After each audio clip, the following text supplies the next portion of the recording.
पति और प्रेमी नहीं समझे बीनू का दर्द। कानपुर उत्तर प्रदेश की सच्ची घटना। नमस्कार दोस्तों, मैं शिवा। अगर आप हमारे YouTube चैनल पर पहली बार आए हैं तो हमारे YouTube चैनल को सब्सक्राइब जरूर करें। चलिए वीडियो को शुरू करते हैं। बीनू शर्मा को अपने घर और बच्चों की चिंता थी, तभी तो वह पति संजय शर्मा से शराब पीने को मना करती थी, लेकिन समझाने पर उसे मिला शारीरिक और मानसिक उत्पीड़न।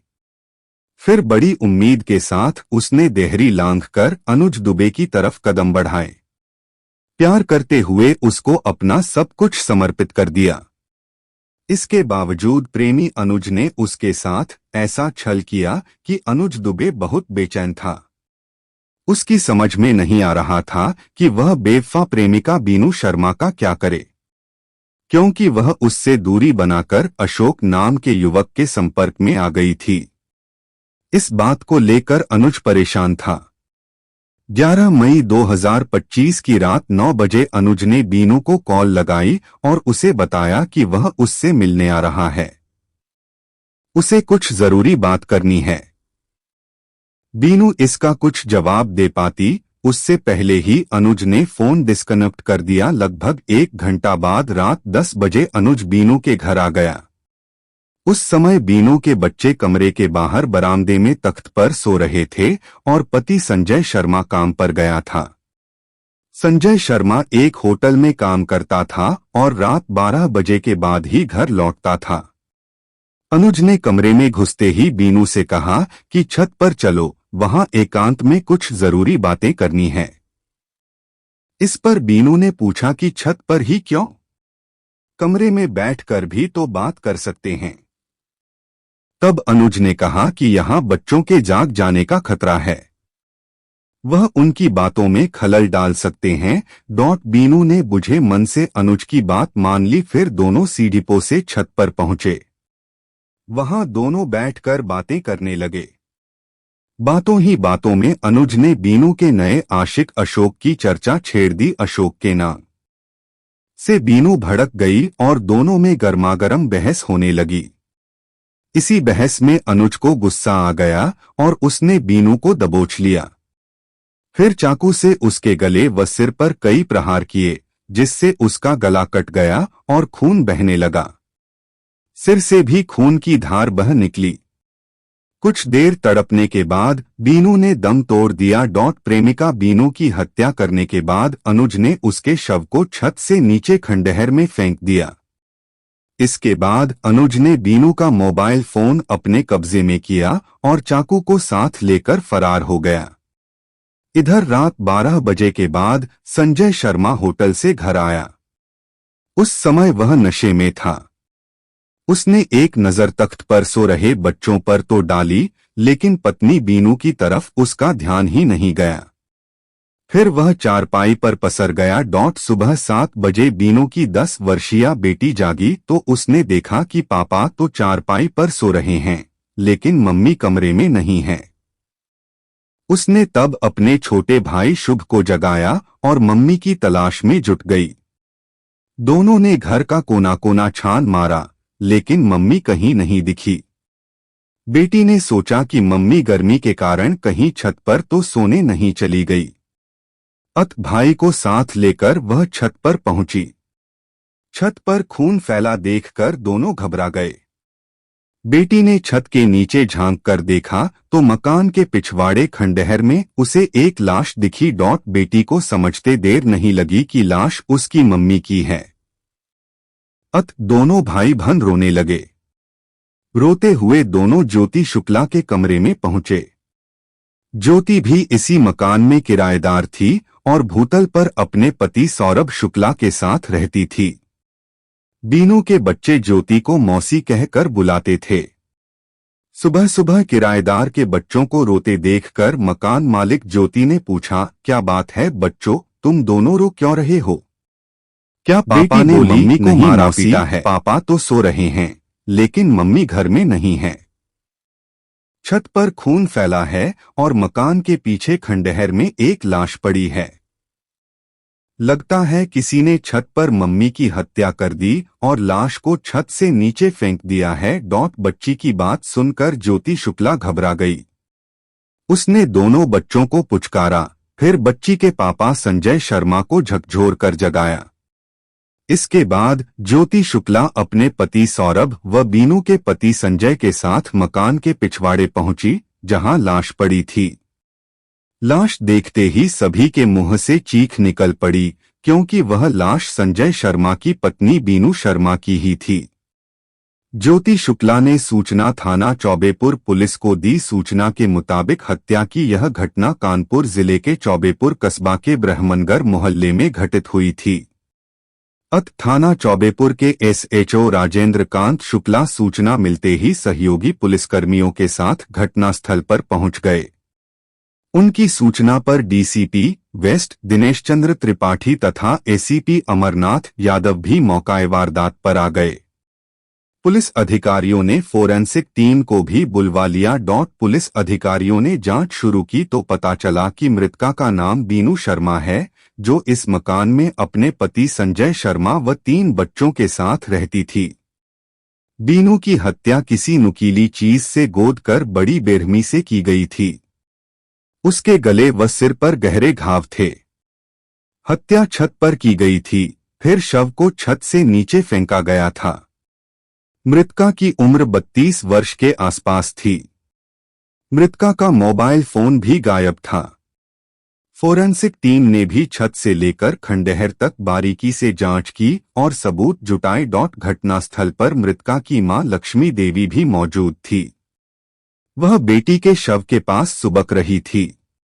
डीसीपी दिनेश चंद्र त्रिपाठी ने जब उनसे पूछताछ की तो वह फफक पड़ी, साहब, हमारी बेटी की हत्या हमारे दामाद संजय शर्मा ने की है। वह आदमी नहीं दानव है। वह शराब का लती है।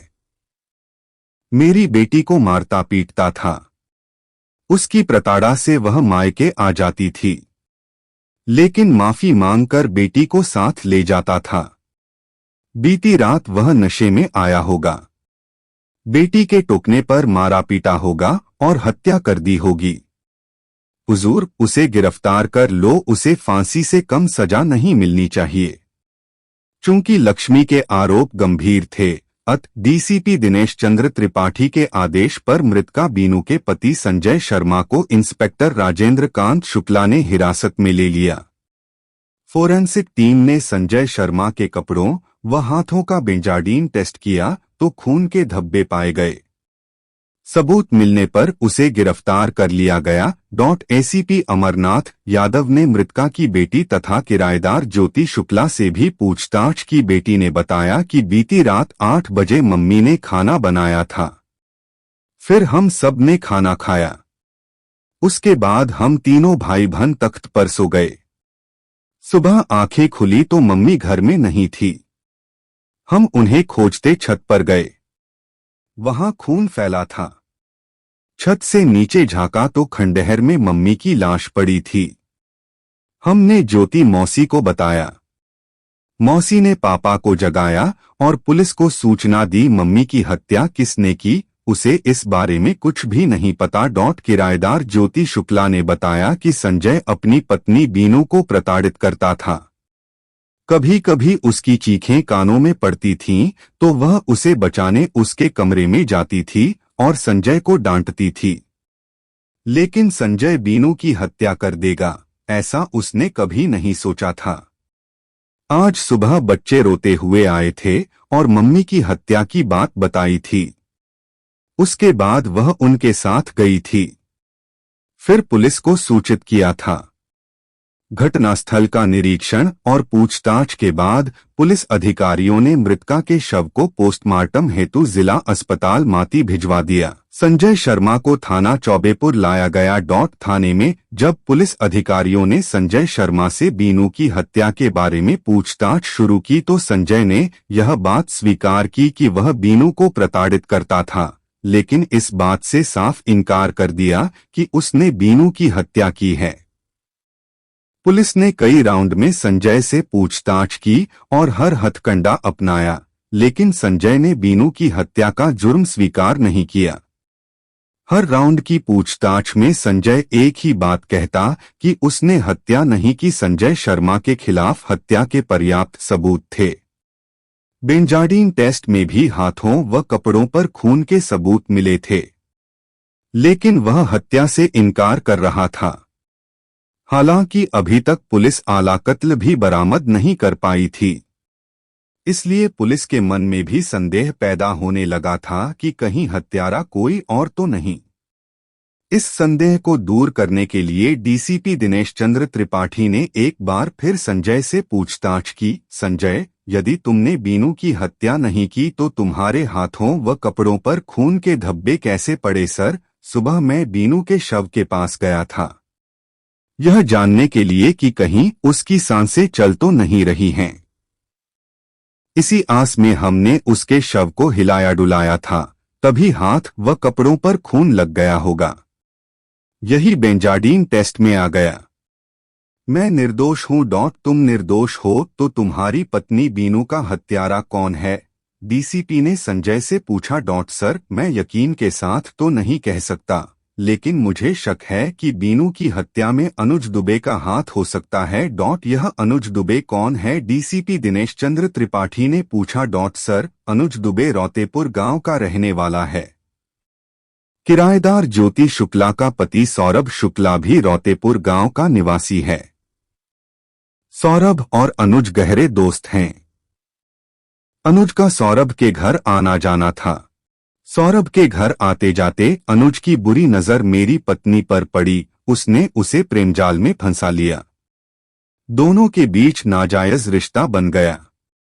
हमने बीनू को समझाने की कोशिश की, लेकिन वह नहीं मानी। इधर बीते कुछ दिनों से दोनों के बीच किसी बात को लेकर मनमुटाव हो गया था, जिससे अनुज का आना जाना कम हो गया था। सर, मुझे शक है कि बीती रात अनुज घर आया होगा। गर्मी के कारण दोनों छत पर बतियाने गए होंगे। फिर वहीं अनुज ने बीनू की हत्या कर दी होगी।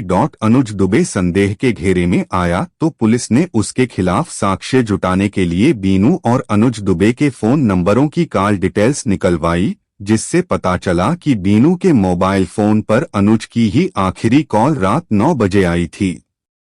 रात 11 बजे तक बीनू और अनुज के फोन की लोकेशन बीनू के घर की थी। उसके बाद 11:52 पर बीनू का फोन बंद हुआ था। उस समय उसके फोन की लोकेशन रौतेपुर गांव के पास थी। इससे साफ हो गया कि अनुज फोन कर बीनू के घर रात 10 बजे के आसपास आया, फिर बीनू की हत्या कर उसका फोन साथ लेकर गांव गया और फिर दोनों फोन बंद कर लिए।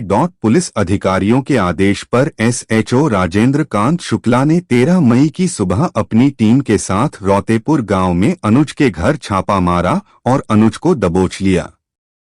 उसे थाना चौबेपुर लाया गया। पुलिस अधिकारियों ने अनुज से बीनू की हत्या के बारे में पूछा तो वह साफ मुकर गया, लेकिन जब सख्ती की गई तो वह टूट गया और उसने बीनू की हत्या का जुर्म कबूल कर लिया। यही नहीं, अनुज ने हत्या में प्रयुक्त चाकू व खून से सने कपड़े भी बरामद करा दिए, जो उसने अपने गांव के बाहर झाड़ियों में छिपा दिए थे। मृतका बीनू का मोबाइल फोन, जिसे अनुज ने तोड़कर एक गड्ढे में फेंक दिया था, पुलिस ने उस फोन को भी बरामद कर लिया। साक्ष्य के तौर पर पुलिस ने सुरक्षित कर लिया। अनुज ने पुलिस को बताया कि वह बीनू से बहुत प्यार करता था। उसके प्यार में इतना डूब गया था कि उसे अपनी पत्नी मान बैठा था। उसके प्यार में उसने शादी भी नहीं की, उसके सारे खर्च भी वही उठाता था, लेकिन प्यार में उसे धोखा मिला। बीनू उसका प्यार ठुकरा कर किसी और से प्यार करने लगी। प्रेमिका की बेवफाई उसे बर्दाश्त नहीं हुई और उसे मार डाला। उसे बीनू की हत्या का कोई अफसोस नहीं है। चूंकि अनुज ने हत्या का जुर्म कबूल कर लिया था और आला कत्ल चाकू भी बरामद करा दिया था, पुलिस ने मृतका के पति संजय शर्मा को निर्दोष मानते हुए थाने से जाने दिया। साथ ही मृतका की मां लक्ष्मी देवी की तहरीर पर बीएनएस की धारा 103(1) के तहत अनुज दुबे के खिलाफ रिपोर्ट दर्ज कर ली तथा उसे विधिसम्मत गिरफ्तार कर लिया। पुलिस जांच में पति व प्रेमी से प्रताड़ित महिला की सनसनीखेज कहानी प्रकाश में आई। उत्तर प्रदेश के कानपुर शहर से लगभग 20 किलोमीटर दूर जीटी रोड पर एक बड़ा व्यापारिक कस्बा है, चौबेपुर। यह कानपुर देहात जिले के अंतर्गत आता है। इसी कस्बे से 2 किलोमीटर दूर बसा है एक गांव गबड़हा। रामकिशन शर्मा का परिवार इसी गांव में रहता था। परिवार में पत्नी के अलावा 2 बेटे संजय व अजय थे। रामकिशन की आर्थिक स्थिति ज्यादा अच्छी नहीं थी। मेहनत मजदूरी कर किसी तरह वह परिवार का पालन पोषण करता था। समय बीतने के साथ दोनों बेटे बड़े हुए तो वे भी परिवार की सहायता करने लगे। संजय जब शादी के लायक हो गया तो रामकिशन ने उसका ब्याह बीनू के साथ कर दिया। आकर्षक कदकाठी की छरहरी तथा गौरवर्ण वाली बीनू पचौर गांव के रमेश शर्मा की बेटी थी। 3 भाई बहनों में वह सबसे छोटी थी। संजय बीनू को पाकर बेहद खुश था, क्योंकि उसने जैसी पत्नी की कल्पना की थी उसे बिल्कुल वैसी ही पत्नी मिली थी। बीनू की मोहक मुस्कान, कजरारी आंखें एवं छरहरी काया का वह दीवाना हो गया था। समय हंसी खुशी से बीतता रहा। इस दौरान बीनू 3 बच्चों की मां बन गई। उसका घरांगन किलकारियों से गूंजने लगा। बच्चों के जन्म के बाद संजय की जिम्मेदारियां बढ़ गईं तो उसने शहर कस्बा जाकर पैसा कमाने का फैसला किया। इस बारे में उसने परिवार वालों से बात की तो वे भी राजी हो गए। अगले ही दिन उसने अपना सामान समेटा और चौबेपुर कस्बा आ गया। यहाँ उसने काम की तलाश शुरू की तो उसे कस्बे के जीटी रोड स्थित राही होटल में वेटर का काम मिल गया। वह अन्य कर्मचारियों के साथ होटल में ही रहने लगा। वेटरों के बीच अक्सर शराब पीने पिलाने का दौर भी चलता था। संजय भी उनके साथ पीता था। धीरे धीरे वह शराब का लती बन गया। संजय जब कमाने लगा तो उसने चौबेपुर कस्बे के ब्रह्मनगर मोहल्ले में एक कमरा किराए पर ले लिया। उसके बाद पत्नी व बच्चों को भी ले आया।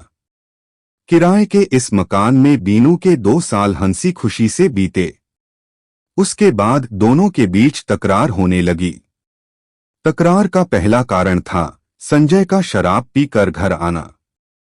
बीनू शराब पीकर घर आने को मना करती तो वह गाली गलौज करता और बीनू की पिटाई करता। तकरार का दूसरा कारण था आर्थिक अभाव। बीनू बच्चों व घर खर्च के लिए पैसे मांगती तो वह मना कर देता। जोर देने पर बीनू की धुनाई कर देता। पति की प्रताड़ना से बीनू परेशान रहने लगी थी। उसे जब अधिक पीड़ा महसूस होती तो वह मायके चली जाती, लेकिन संजय वहां भी पहुंच जाता और हाथ पैर जोड़ तथा माफी मांगकर बीनू को ले आता। 1-2 माह उसका रवैया ठीक रहता, उसके बाद वह बीनू को फिर प्रताड़ित करने लगता। बीनू यह सोचकर प्रताड़ना सहती कि पति आज नहीं तो कल वह सुधर जाएगा, फिर उसका भी जीवन सुधर जाएगा, लेकिन ऐसा हुआ नहीं। दिन प्रतिदिन संजय की प्रताड़ना बढ़ती ही गई।